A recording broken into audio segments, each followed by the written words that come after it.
Government sources have now released a list of some of the terrorists who were killed in the Indian strikes on 7th of May. We can put out their names now. These are top 5 terrorists who have been killed, and their affiliation with the Pakistani military cannot be missed. Mudassar Hadian Khas, associated with Lashkar-e-Taiba, was in charge of Markaz Taiba Muridke. Remember, one of the shellings which, in fact, one of the strikes which happened by India was in Muridke, and he received a guard of honor at his funeral by the Pakistani army.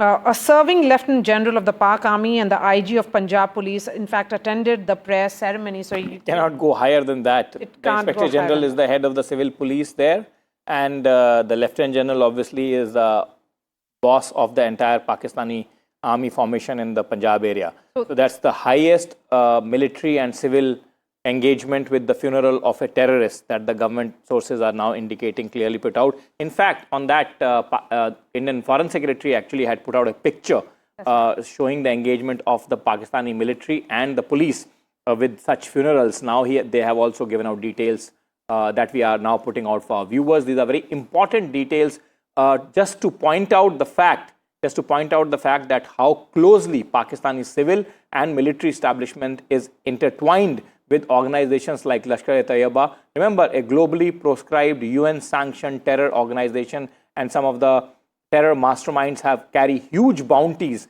in a special program that Government of United States of America, Federal Bureau of Investigation runs, called the US Rewards Program. Some of them have bounties stretching up from $5 million to up to $25 million.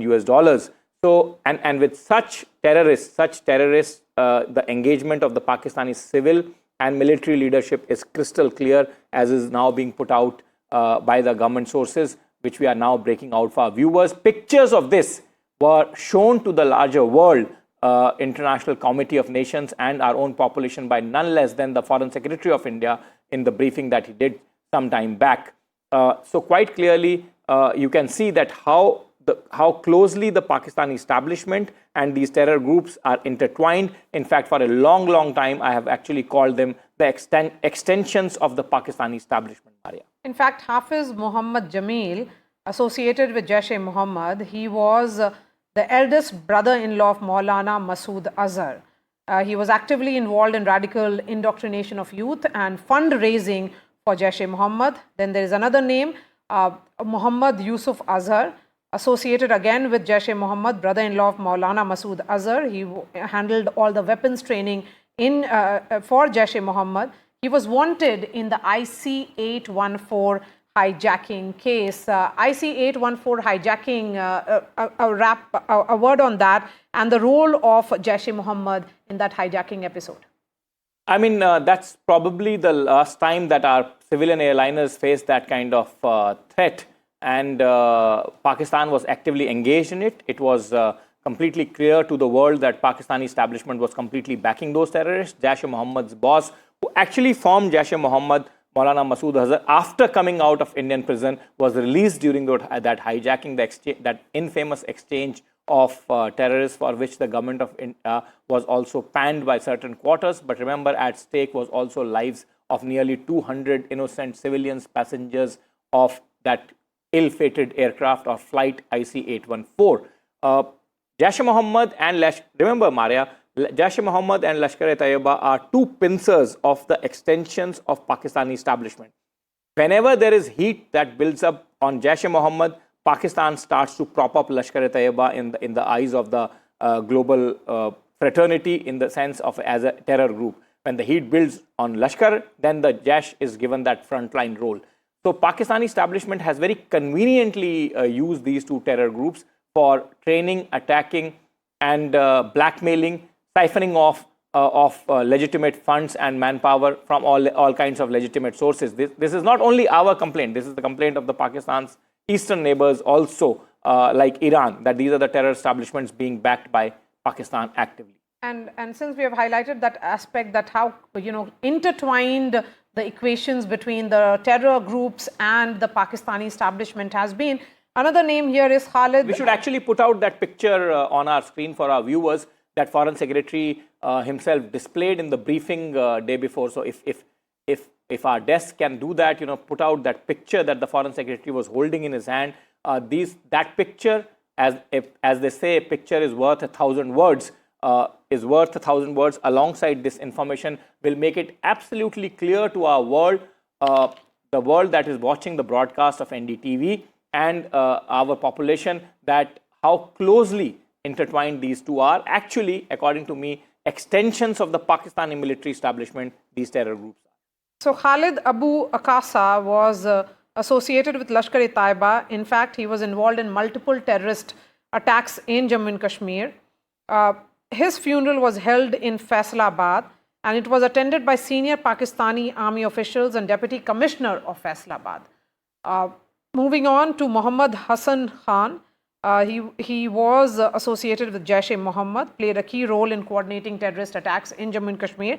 He was son of Mufti Asghar Khan, operational commander of Jash-e-Mohammed in POK, which is Pakistan-Occupied Kashmir.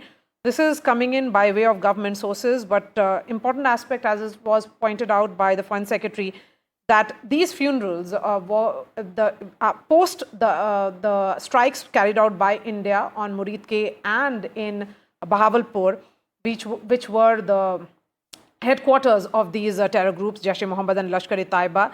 When the funerals happened, it was attended by top officials of the Pakistan Army and also the IG of these range. This happened in Punjab, so it was IG of Punjab Police who attended the prayer ceremony.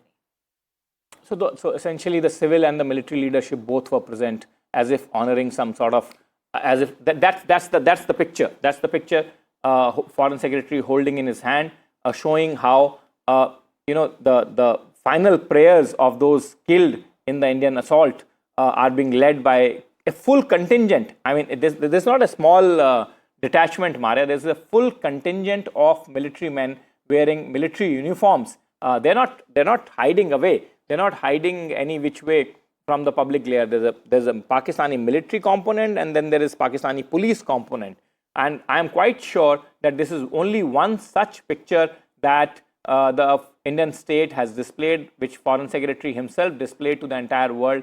And I'm quite sure that many such pictures, since you are putting out those details of Faisalabad and other places also, I'm quite sure that many such pictures would be in the custody of the Indian state, where this close proximity of Pakistani terror groups and Pakistani establishment, both military and civil, would be on full display, as is there, as the Foreign Secretary very dramatically pulled out that picture that day during his briefing and put it out for the entire world to see. And these are terrorists who, as I said, have been globally proscribed, have been globally banned by multiple countries, and they carry large bounties on their heads under a special US rewards program run by the Federal Bureau of Investigation called the US Special Rewards Program. Bounties stretching up from 5 million to up to 25 million. So quite clearly a very clear nexus of Pakistani establishment and terrorist groups running and having headquarters in Pakistan out on display. Air Marshal Ahluwalia, former Chief of Western Air Command, is joining us. Air Marshal Ahluwalia, details coming in, and what is becoming increasingly clear, as Nikunj was saying, that these terror groups were essentially an extension of Pakistani military, and the fact that during their funeral, senior officials of generals and IGs are in attendance means a lot. I mean, as they say, a picture is worth 1,000 words. We are looking at those visuals as well. Yes, certainly. It is only a reaffirmation of what goes on in Pakistan. We all know, and it's an open secret, that the Pakistan deep state is actually running these terrorist organizations like JEM and LET. So therefore, this is once again reiterating and confirming what I think the world needs to know. And then what is happening now is they've led us into a situation where the two sides are in absolute, they're facing each other, ready to go into battle subsequently. We are at a very critical stage now, especially after the Pakistanis have hit, all our places, civilian organizations, civilian establishments, civilian residential areas with, these UAVs right across the LOC, and even places like Amritsar and places like Jammu, which have been very hardly hit. They've also tried to hit our bases in some places. I don't think they have achieved any success because the air defense setup that we've got has been very, very efficient in shooting down, I would say, these drones. These drones are not easy to shoot because they're very, very small. They hardly contain, they cannot cause very much damage, but they can be a nuisance value, like you see, in the Palestine conflict. But notwithstanding that, what do we do now? We have reached a stage where we are firing missiles at them. Missiles in the sense that we're firing missiles from the air, airborne platforms, and missiles from the ground, like BrahMos. Now, these are deadly weapons. So we've got into a situation as to who is going to blink first. And this is only going to go to the next step, to the next step, to the next step. And I only see the future here where we have to make sure that the Pakis bend their knees. Otherwise, the objective of teaching them a lesson as far as terrorism is concerned is going to be way off, because they're going to repeat it again and again and again. The Pakistani army. Marshal Ahluwalia, let me ask you a question, which many people with non-military background, people like us and general population of the country, would be thinking about. We've seen a swarm of aerial ingress from Pakistan in the form of drones, sometimes in the form of fighter jets, sometimes in the form of other aerial objects. You can probably better classify each one of them. What is the objective? You are saying that they're not carrying too much of explosives. Are these swarms of aerial objects trying to test our defenses? Are they trying to unnerve the defenders of Indian borders? Are they preparing for something bigger? If you can explain for my viewer, if you can explain for our viewer, NDTV's viewers, as to what is the objective of this entire exercise. Is it to carry large-scale damage? Is it to demotivate the local populations? What is the principal objective? And if you can elaborate on that, sir. All this is basically a retaliation of what we did after 22nd April at Pahalgam. When we struck them, the 5 terrorist launch pads across the POK, and 4 in the heartland of Pakistan.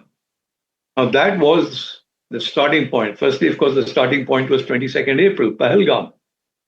But over here, we were able to use the kamikaze drones like the Heron and the Herpes, which actually delivered devastating damage to the infrastructure, the training areas, the habitats of all these terrorist organizations like the JEM and the LAT.